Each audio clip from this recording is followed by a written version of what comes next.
Thanks very much, Rhonda. It's fantastic to be here, and it's just wonderful to see so many people here. I was saying in my office there's going to be about 1,500 people, and they said it sounds more like a rally, and I think it is more like a rally than a conference, which is fantastic.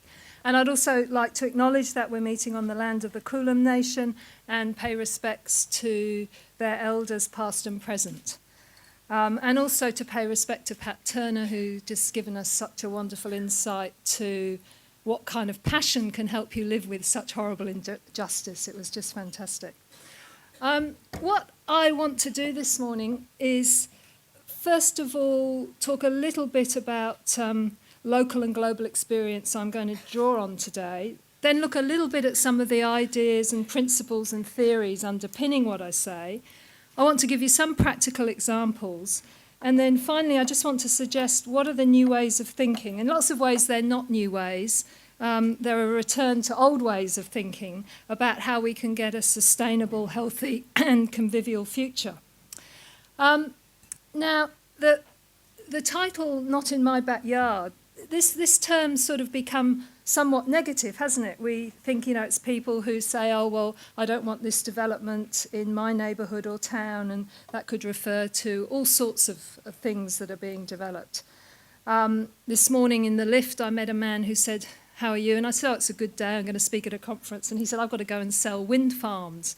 And I said, oh, that sounds like a really good thing to do. And he said, but nobody wants them in their backyard, which I thought was, and that really happened in the hotel lid. So there we go. So it struck me that it does have these kind of negative overtones and selfishness, but I want to pose the question of, are there unwanted developments from globalisation that are bad for the health and well-being of communities? And I'm going to say, yes, there are. I don't think that's controversial. But then I'm going to think about, can local action overcome these? And are there aspects of globalisation that can actually help our local actions? And in doing this, I'm going to draw on four main lots of experience, which is a lot of the things that drive the passion in my life. One is this commission that I've had the privilege of serving on for the last 3 years. Just 10 days ago, we finally signed off on the final report, and I think when it comes out in September, people will be very pleased to see that it has such a strong focus on social justice and human rights. I've also been involved with a group called the People's Health Movement since it was formed in 2000, and that's a group that really links local action with global issues, and I'll talk a bit about that. I've worked with the community health movement, as Rhonda said, looking at research and evaluation and evidence for community health for many years now, since the early 80s, and I think it's a wonderful movement, and I think it's got lots to offer us, and I'm sure, how many people here work in community health? I'm sure there's quite a few of you, yeah. And then finally, I'd like to talk about my own local residents association, because I think it's pretty good. But first of all, ideas, principles and theories. I don't want to be here. A colleague of mine in Canada has defined an academic as someone who sees something working in practice and wonders if it'll work in theory. So I hope I'm not going to be too like that, but I think sometimes it is useful. As Kurt Lewin said, there's nothing so practical as a good theory. So let's just think about that. So in terms of globalisation, there are good and bad things about it. I mean, global villages, we're all benefiting from that. The communications, travel, transport, it's easier, faster and more connected. That may not last. Petrol prices, travel, we may have just been through an era of wonderful ability to be able to travel around the world. But of course the internet has offered us all sorts of connections, and everyone here would have a story about that. There's fashions, cultures, some of which sharing cultures is wonderful. Lots of doubts, though, about what people have dubbed Mac culture, a sort of homogenization of a North American culture. There's also many health concerns. I work in a public health department. People are always talking about biosecurity, how quickly a pandemic would go. There's much global economic integration, and there's lots of concerns, I think, about what's happening globally, what's happening to the way in which we organise our economy and what kind of ideas about economics are dominating the world. And there's also lots of questions about global regimes of governance, and I'll certainly come back to that. And of course, the global environment, whatever happens in our local communities, is now we cannot ignore the global. You know, we hear all the time about warming of the atmosphere, the way we're degrading our natural environments, and as I think a friend of, I think, both Rhonda and Ilona Kickbush has said, good planets are hard to find, and there aren't many more of them. So there's absolutely no doubt that we're being strongly linked. The thing that bothers me most in terms of health, I think, is this thing called economic globalisation. And I haven't got time to do that in detail, but it's about trade liberalisation, dropping tariffs, international trade is increasing rapidly, capital's moving very fast around the world, there's huge investments, people moving money around from one market to another, speculating, and there's a set of global institutions to regulate this, supposedly the World Trade Organization, very complicated international agreements such as the General Agreement on Tariff and Trades and on Services. And primarily the net result of all this is that the economy really takes precedent over environmental protection and many social events. So as usual, Lunig sort of, I think, captured this very well. We're kind of all expected to march in response to the dollar. But the question is, what room does that leave for community solidarity, conviviality, and collective action? So, and I think there's a lot of unease around the world. As I work in different countries in the world, you can hear the same concerns about we're losing control. All our governments are ever worried about is the dollar. You know, why don't we look at happiness rather than wealth, and so on. And I think it's a really important concern, because one of the other things that's happened with inequities is that they appear to be growing around the world, both between countries, so say between us in the rich countries and poor countries, particularly in Africa, and also growing within countries. Sometimes the evidence isn't that clear, but the overall trend is towards an increasing number of inequities.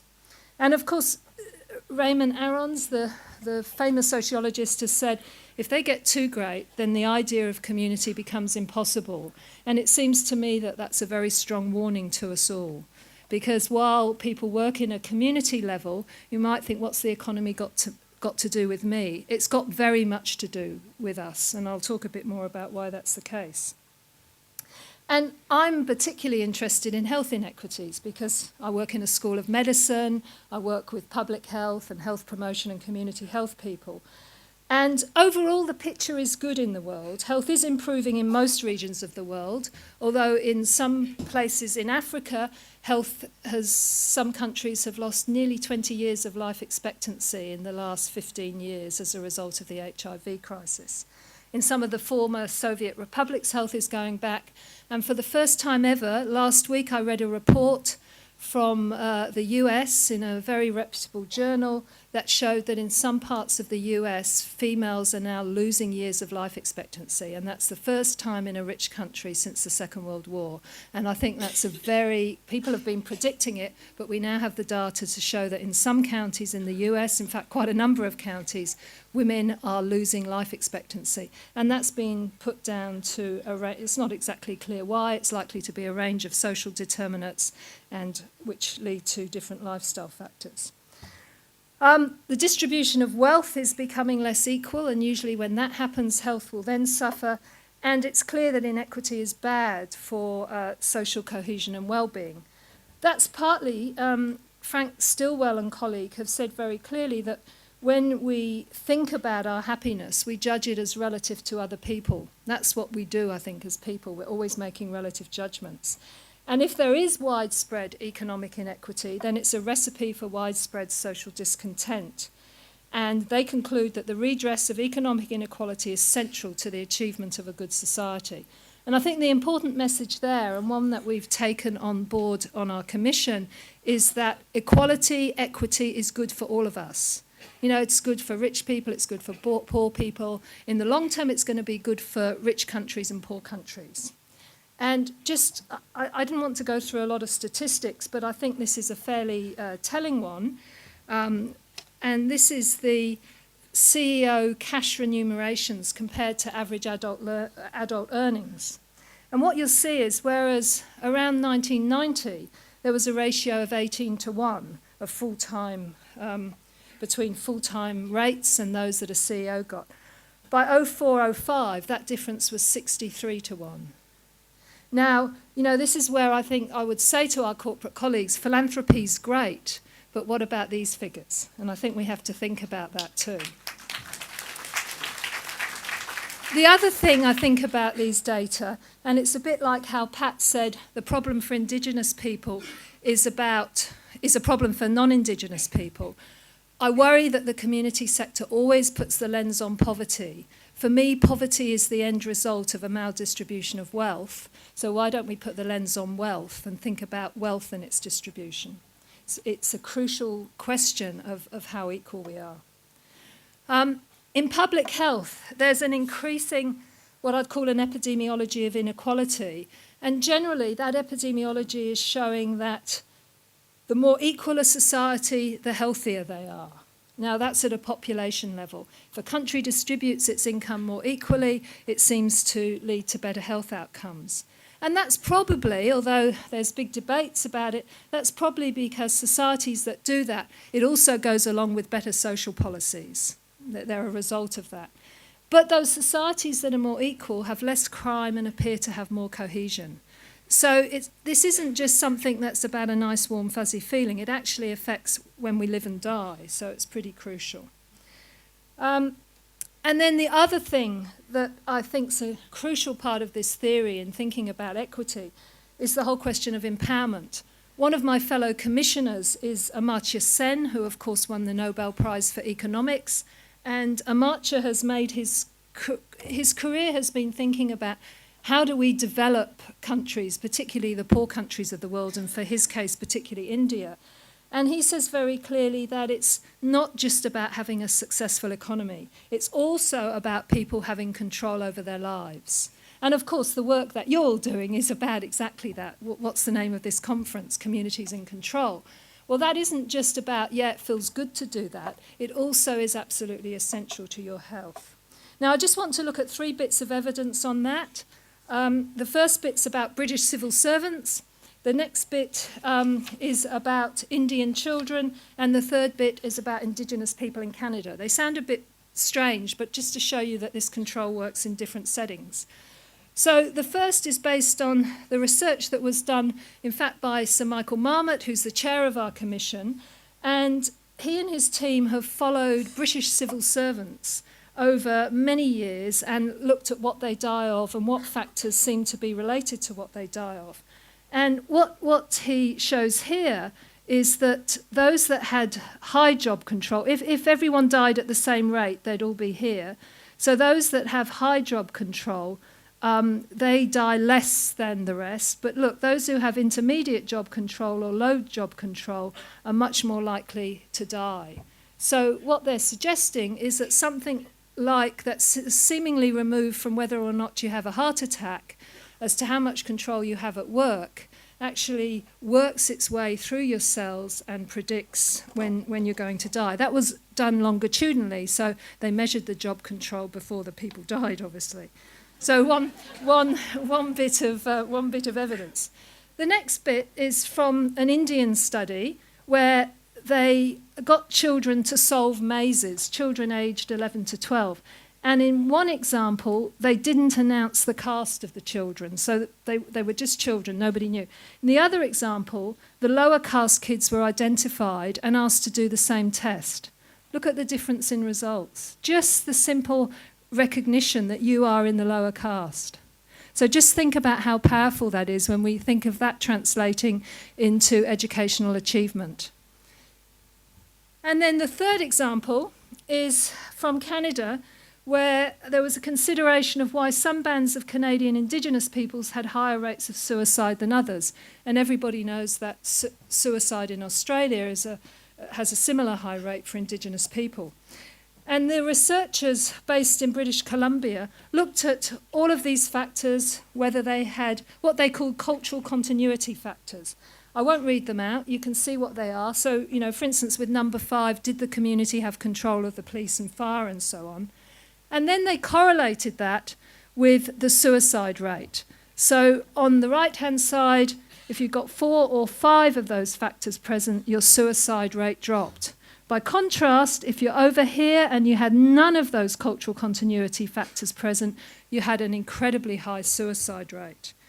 So I think that makes it very clear, as Pat said this morning, it's not a problem of Indigenous Australia suicide, and it's so often presented as that. You know, why do those Aboriginal people have a high suicide rate? It's actually about the most private act, taking a life, is actually the result of a public policy. And I think those data show it's about control. How much control does the community have?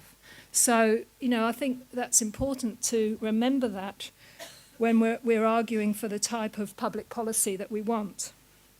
And in terms of the Northern Territory intervention, as Pat mentioned it this morning, it seems to me it's worth reading what Pat Anderson and Rex Wild said in the original report, Little Children Are Sacred, because basically they were saying these are the kinds of reforms that we need to protect children. And of course, the intervention instead moved in with what Pat described as an invasion, and really could be seen as undermining many of those cultural continuity factors.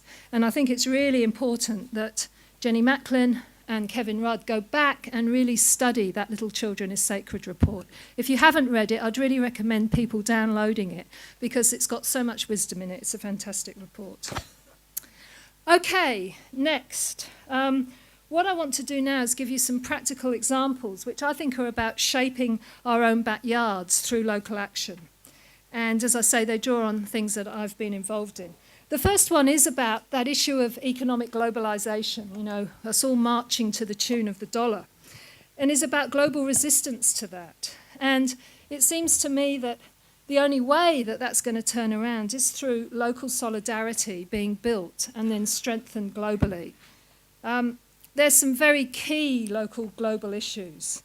For me, they're about things such as the privatisation of essential services, particularly health, water, power.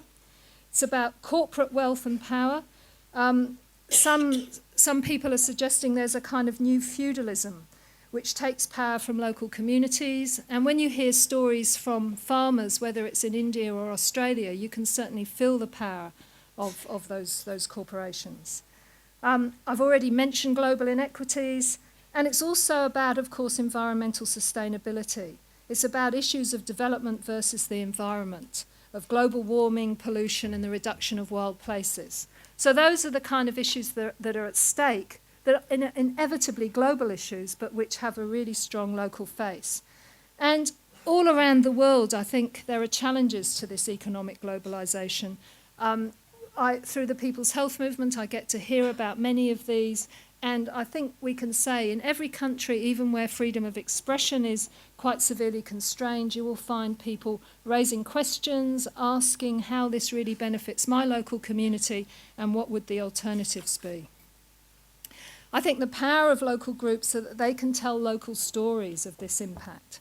They organise and mobilise, and you can link globally. And I think the community sector, as Communities in Control shows very clearly, the power of the internet is fantastic. And I think those local stories, and I presume one of the reasons, and the people I've been speaking to say, I wouldn't miss this conference for quids. You know, people keep coming back every year. And I presume that's because you get inspired by other people's work in other communities. And that's a really important thing to do. One example of social movements was in Cancun, when one of these amazingly World Trade Organization conferences, which are, I mean, they must be amongst the most boring treaties in the world because they're full of thick pages and pages and pages of conventions. But in fact, they have a huge impact, particularly on poor countries around the world. And through the 90s, in lots of ways, the World Trade Organization carried on with very little protest. But gradually, people have organised and said, we don't want these talks to take place in secret. They affect our lives too much. We should be in there. And what happened in Cancun was that the African delegation really ensured that those ministerial talks collapsed. And that started from networks of people in their local community, building up, linking with other networks, and finally, it didn't just happen because of things at Cancun in that meeting, it happened because of years and years of mobilisation and action at the local level. And that's really led to a movement, the World Social Forum. How many people here have been to a World Social Forum? A few. Well, they're really exciting events. It really began as a space to debate ideas, to look at alternatives to neoliberal globalisation and capitalism. And all the events, whether they're regional, local, they all have an international dimension. So the idea is you look at local issues, local events, and say, how does this link through to those global factors? And I was lucky enough to go to one in India, and it was just amazing to watch the passion of people when they talked about all these global economic forces that were having such a devastating impact on their life. And I think what's also very powerful about the World Social Forum is that it has this great slogan, another world is possible. So it offers out an alternative. And that really contrasts with so much of the rhetoric of the sort of neoliberalism that there is no alternative. We have to do this. It's the only way we can guarantee prosperity. So it really offers us a difference. My next example is about this commission that I've been working on. And what the commission was tasked to do by the World Health Organization was to put social determinants on international agenda, obviously to look at ways of improving health globally, but also to do that in a way that reduced inequity. And perhaps most crucially, creating a social movement. Because we recognised, I think as Rhonda said in her introduction, it's not a new message that our health is created from social factors. I know that very well from my work in Noarlunga with the Healthy Cities movement. Local people know that it isn't necessarily health services and hospital that make them healthy. It's about whether they have a job, whether they've got good friends and so on, whether they've got access to education. So the basic logic of our commission is what good does it do to treat people's illnesses but give them no choice to go back to the conditions that made them sick? So a fairly simple logic, and one that we've heard about, I think, last night when we heard about the mental health support. What's the point of giving someone good treatment in a hospital or a care facility, and then they leave hospital and the pets that were so important to them have gone, or there's no one they can talk to? We see that all the time, we know that. I think one of the things that the Commission, I think if I had $1 for every time one of us had said we don't just want a report that's left on the shelf, and we realised very clearly that if we were going to do that, we had to create a social movement. And we hope we've sown the seeds of that over the 3 years of the Commission's life. And one of the most important ways in which I think we've done that is by welcoming in civil society as partners in our process. We think we're the first UN Commission to so fully embrace community groups, actually coming to the meetings, being commissioned to gather testimonies from people in different regions of the world. And when we visited countries, we tried to meet by and large in poor countries. This is an example when we were in India. We met with SEWA, which stands for the Self-Employed Women's Association in India, which really is a trade union for the poorest of the poor. They started with vegetable sellers in Ahmedabad who were completely unorganised, who were unable to buy from the big wholesale vegetable markets that were, by and large, I think, run by men. So they organised themselves micro-credit so they could set up their own wholesale market. They had to fight for the legal right to sell vegetables as women. They then realised they needed childcare, so the women organised their own childcare. They then realised they wanted their own health service, so they organised through a self-insurance scheme to have their own health service. Then they thought we need better housing, and SEWA women organised their own housing. Then as they got older, they thought we needed pensions. And then finally, we went to a meeting of the bank where these women who really are the poorest of the poor in Indian society were the board of directors of the bank. And at the moment, perhaps most crucially, they've been advocates and sponsors for a social security bill that's going through the Indian Parliament so that women won't have to keep fighting for these rights, but they'll be guaranteed by the state. So we really sought out examples like that to look at and say, what's the key issue there? And of course, once again, one of the key issues was about control, of women being given control over their lives. So in September, our report will be published called Closing the Gap in a Generation, Equity Through Action on the Social Determinants of Health. And we say very clearly that health is important because it's a human right. Not as many UN and World Bank reports have said in recent years, health is good because it's good for economic development. We actually say that's true too, but we also say there's a fundamental human right that people have to the conditions that create health. And we also recognise, and we have a section called Money, Resources and Power, where we recognise that achieving that right is going to require reallocation of money, resources and power. And I think that's going to be quite challenging for some agencies, and our report is going to need a lot of support and a lot of voices from those voices that are usually unheard to make sure that it keeps coming up in UN circles. And we're very aware that it's going to be local social movements, like many of you here, that are going to support that shift. All right, my next example is from Adelaide, from my local residents group. I live in a suburb called Henley Beach, and we have a very active group called the Western Coastal Residents Association. And I want to recognise that I picked this group because I know them, because my partner's the vice president, and at the weekends I spend time with this group. But I know that many of you come from similar groups in your local community and that you're all busy taking action too. The examples, what I want to do is just give you 4 examples of work that this group's done, because I think when you only give one, you don't get a sense of the holistic one. And I think in each one you'll see that they do relate to these global issues. So the first one was an unsuccessful protest against changes to the coast. The next one is about community arts. The next one is about a general move to protect the Gulf of St Vincent, which is where Adelaide's based on. And the third one is about electricity prices in the era of privatisation. So those of you who know Adelaide, you probably know Glenelg, where the tram from the city goes. And the proposal was to build a sea outlet from the Patawalunga out to West Beach, and so take a lot of polluted water. And then just by that sea outlet, build a boat harbour. And just to show you, there's the coast before the boat harbour, and there's West Beach, also before the boat harbour. And notice what a lovely wide beach it is. Here's that same coast after the boat harbour, as predicted by the Residents Association. Here's another view, and here's another view. And there's a final view.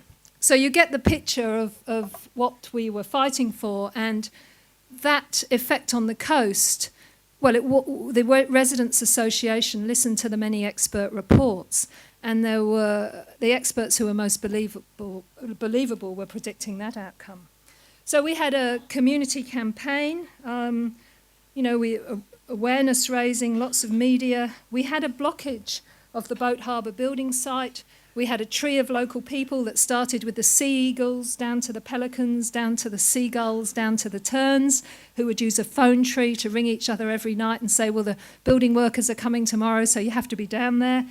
And we had a clock which in Henley Square, which was counting down to when the community action needed to stop the Barclay outlet from being constructed.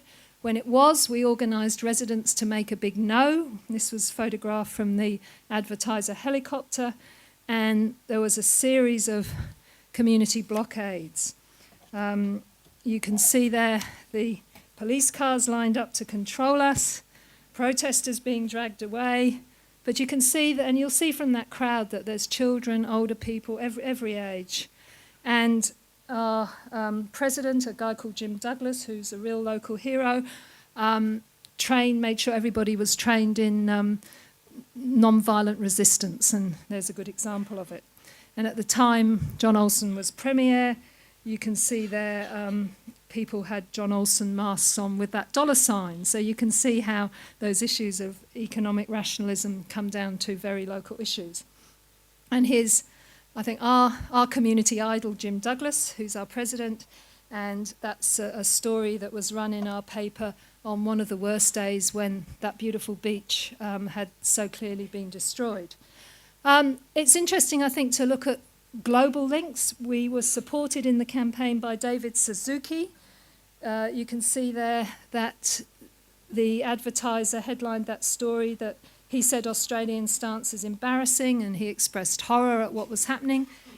It didn't actually make any difference, but I think it was quite reaffirming for the community to have that happen. And then in terms of what it achieved, well, we didn't stop the boat harbour, we didn't stop the outlet, but there was a lot of education, I think, in the community. We did expose the lack of democratic process in dealing with those decisions. Many, many skills were developed, friendships formed. It was very uniting for the community in a way that still carries through today.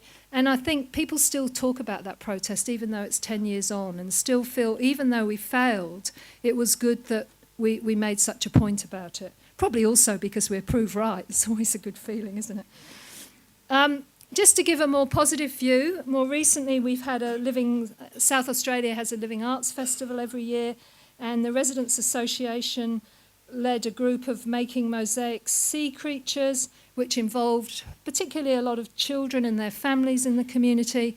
Those mosaics were then placed on the seafront and make for a very nice walk and a sort of very nice reminder that community arts have an important place. Yeah, that's quite a statement about the snapper is under threat in the Gulf. So there we go.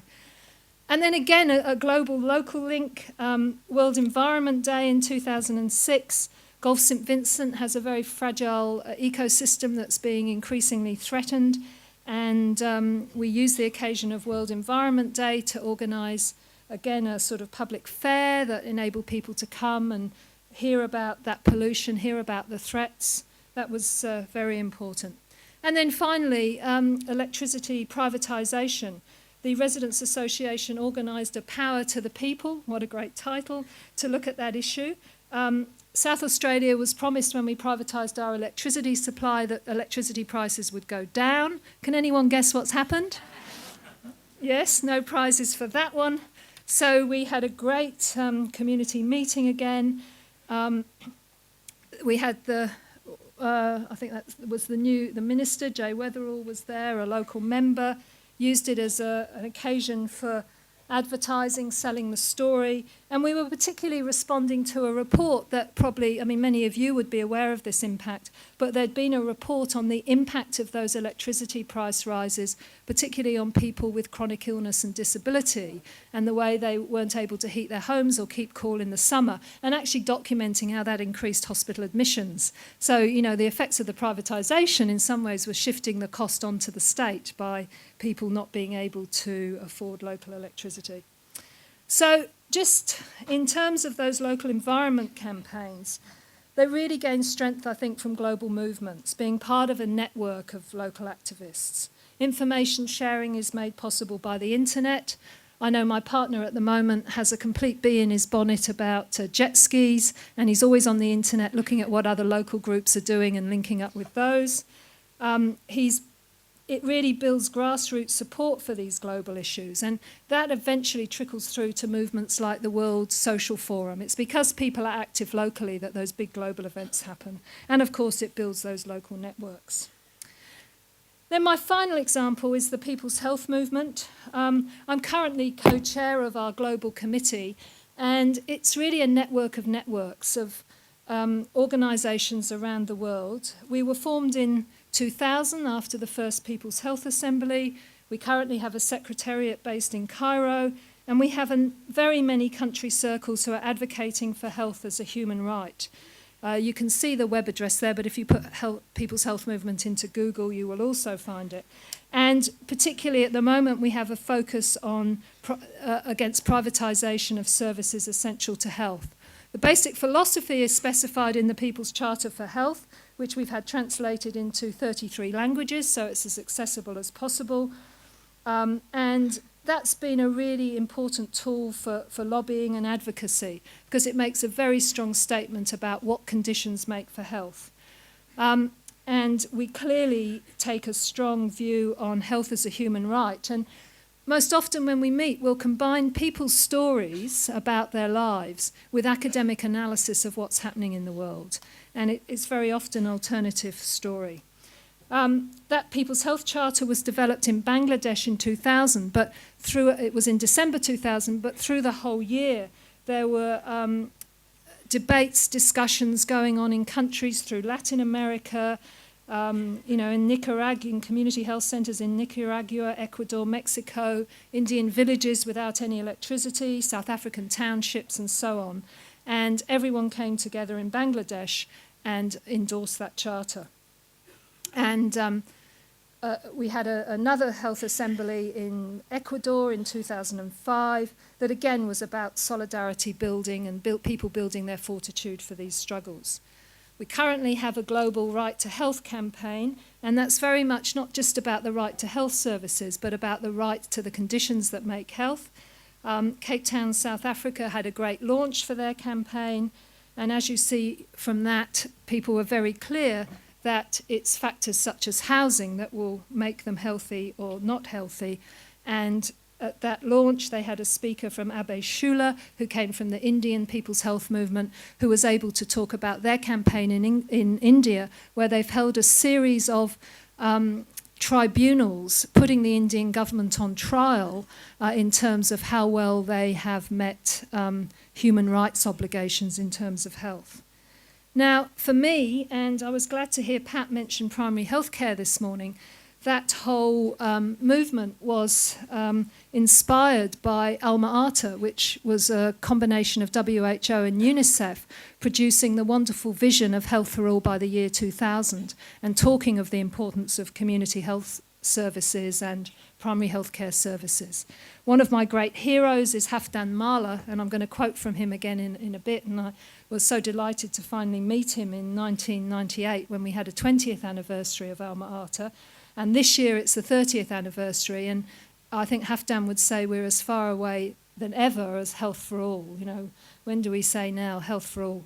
When? And the People's Health Movement says very clearly health for all now. We don't want to wait any longer.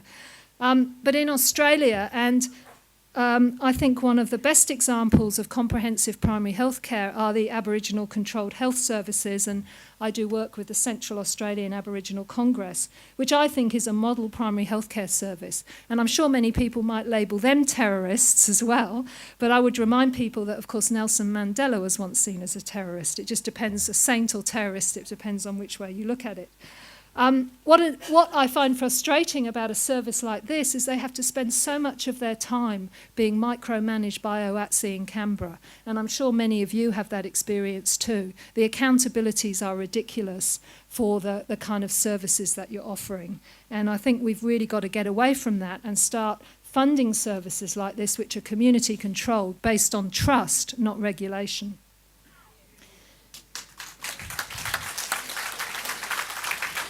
And then finally, I mean, my vision of community health, which I think would do a great wonder for all of us, is services with local management that are multidisciplinary, where people are seen as citizens rather than consumers, so we don't use the market model, that place where we have debates about how we want to spend our health money, rather than on the front page of The Age or The Advertiser or the Sydney Morning Herald, when one person can't get access to a service. Why don't we have debates about what's good for the whole community? They'd be able to act on the social and environmental causes of ill health. They would look for collective rather than individual solutions. They would focus on local action and advocacy. And they'd be supported by a public sector that was committed to empowerment and a citizen's voice, rather than committed to just regulating and watching. And imagine if we could have that as the basis of our health system. It would be wonderful. Okay, so finally, to conclude, I just want to think now about what the new agenda needs to be. And here I just want to allow me to quote from one of my heroes, Halfdan Mahler, when he was speaking at the World Health Assembly last month.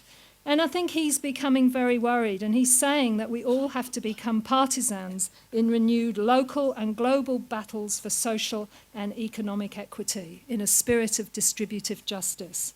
I think that's a very powerful message from someone who'd hoped they'd done that 30 years ago and feels that the world's gone backwards in that 30 years.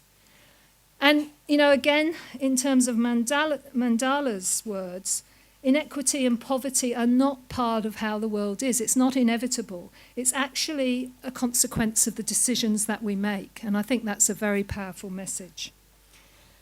So it seems to me that we've really, in the 21st century, got to stop seeing, we've got to accept that an interventionist state that controls markets and regulates threats to health and well-being is essential. We've got to look at global governance to control the market, and we've got to look at creating conditions for local democracy in the exercise of citizenship, whether that's public spaces to meet, whether it's internet spaces, and the protection of rights of citizens to do that. And we have to support poor communities to develop the skills and abilities with a range of resources. And we have to remember that inclusion is about sharing power more equally, not just a fuzzy feeling. Exclusion often benefits the included, and changing that will be a struggle. It's nothing new to you guys, I'm sure.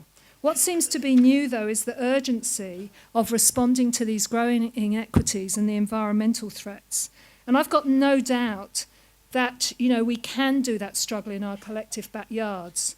Globalisation can be harnessed to support local struggles, just as it also poses great threats. But most crucially, communities need support from governments, both globally and locally, to address those power imbalances. With this support, a more sustainable and just world is possible, and a world in which communities really do control their destinies. Thank you.